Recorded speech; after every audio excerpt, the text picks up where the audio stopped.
of promises. And people have said all manners of things, and they expect that to happen without, first of all, looking on the inside of them to see where they have sinned against the Lord their God. For those of you, the members of the soldiers, and especially those of our church that live in that and also are part of this Igbo descent, examine your heart to see truly which God you serve. Is it a God that you put one leg in the church and another leg into some god of Baal? Or do you join the prophets of Achira in serving a false god? What is an idol that cannot hear your prayers and your petitions? And neither can they make a sound or come to act as the God of Israel, the God of Abraham, the God of your ancestors, of the Igbo people, the God that you call upon when you wake up in the morning and all the days and all the hours of the day. Many of you have also forsaken your history. What God has said, God has said, for God has already prophesied through the prophets, for whatever God had ordained must come to be. So as the Lord has spoken, and so it is. No one can change what God had ordained. This is not in speaking in terms of the election in Nigeria that we all know. For whosoever that stand with such corruption and such mistakes himself, we have to examine himself to ask where they stand. Being against wickedness and being against lies and being against deceptions and being against manipulation is what is required of everyone. But that does not also mean to stay in the path of the wicked, in their unrighteousness, or be a partaker of it. So you must examine yourself. Why is it that anytime anybody wants to do what is wicked and what is evil and what is a lie and what is corrupt and what is a bribery, they look for a particular group of people in line as was prophesied and as was said. Oh, go to him and dangle some monies in their ears and they will follow you. Is that who you are? Is that who you are? For those that are of Igbo tribe, that is why the Lord's message today and has always been is for you to unite and for you to look inward and look at yourself. Why are these things happening? If you remember the story of the sin of Achan in the book of Joshua in chapter 7, the word of the Lord had called them out that they had defeated great nations and have made great achievements in their life. But when it came to Ai, they were defeated in Ai because of the sin of one man, Achan. But it wasn't until the Lord had spoken unto Joshua and said, get up from the ground where you are laying down, prostrating before the Lord and praying and asking for God to come to help you, for Israelites are being killed, are being destroyed, that they began to look or listening to the word of the prophecy, as the Lord is asking you to look inwardly and inside of you to find out what is happening to the Igbo people in Nigeria, for their existential threat exists against them, but they don't know. I had told in the long prophecies years ago not to say what the Lord had revealed to me that was said by the leaders in Nigeria, including their traditional leaders, in which not a single Igbo man was there.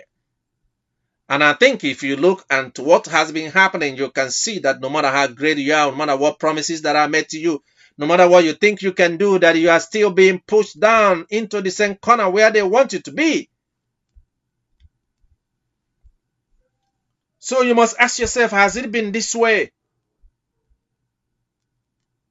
In order for you to let yourself to have peace and enjoy your lives, trade, and be united as a people, then you can also see what unity will be. But does that mean being unity in crime? No, for you know the integrity. If you do that as an Igbo people, then you have forgotten the pain and the suffering you have suffered since colonial masters came. Why was that? Because you wouldn't be bought by a price and you wouldn't agree to do some things that were supposed to be done. But yet there were kingdoms then. Yoruba kingdom has been there and they're known to have fought wars among themselves and then come to unite for the sake of peace so that they may trade together and live together and enjoy the abundance of wealth that God had given unto them. but yet they dared not to fight the Igbos and have never fought Igbos. Neither was the Benin Kingdom that was great then, never fought Igbo. But why now suddenly the neighbors were used to be happy to be married, to seeking out the Igbos and their men and their women to be married to them, for them to be invited into their own kingdom to trade with them. They were gifting to their leaders and their people in different ways and allowing them to enjoy the benefits of what they are, but suddenly became a hated nation. Hated nation right from the time of slavery, when they refused to allow. How then were they able to conquer their enemies and overcome their enemies? What are the histories? You have to search your heart and search yourself and look back at yourself to find out how come you have so much enemies now that you never had before the colonial masters came, and even after the colonial masters came. How come that you were loved by so many and now hated by so many? How come they didn't want to attack you, but now they wage wars after wars and killing and burning down your homes and your houses? It is a time for you to reflect, to find out what is going on, who you are. How come that you have become such a place where nobody wants to be around? Those that have made their fortune and wealth by taking over your positions during the Civil War, those that was also used to be led and come in to conquer you and defeat you, bringing you all kinds of enticement, leading you into a life that is not worthy of who you are as an Igbo man or woman. The integrity that you enjoyed as a nation, that you are known, that you were suffered because you couldn't allow slave trade to take place.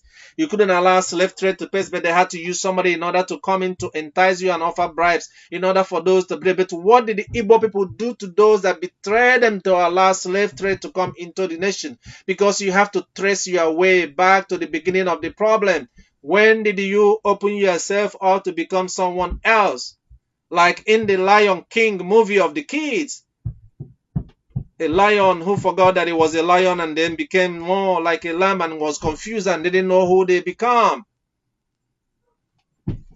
We gave you a word in the book of First King in chapter 2 about Ahab and how they were defeated. We gave you also a word about Ashan in the book of Joshua in chapter 7, where you saw